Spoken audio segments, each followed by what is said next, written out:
Juice వాడు. చున్ను, నువ్వు గొడుగు ఎందుకు తీసుకురావు? టీచర్ గారు, నా దగ్గర గొడుగు లేదు. అయితే నాన్నకు చెప్పు మార్కెట్లో కొనమని. ఇలా చూడు, ఇది చూసావా, మా నాన్న నాకు ఈ గొడుగును కొనిచ్చారు.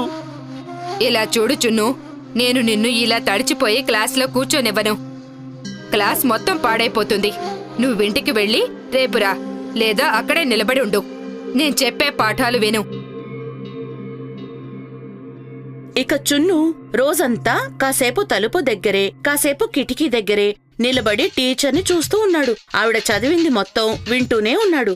మరుసటి రోజు తను అనుకున్నాడు, వర్షం మొదలయ్యే లోపే తను స్కూల్కి వెళ్లిపోతే మంచిదని. కాని తనిలా బయలుదేరాడో లేదో అనుకోకుండా మళ్లీ వాన మొదలైపోయింది. అయ్యో, వాన మళ్ళీ మొదలైందే. నాన్నగారు,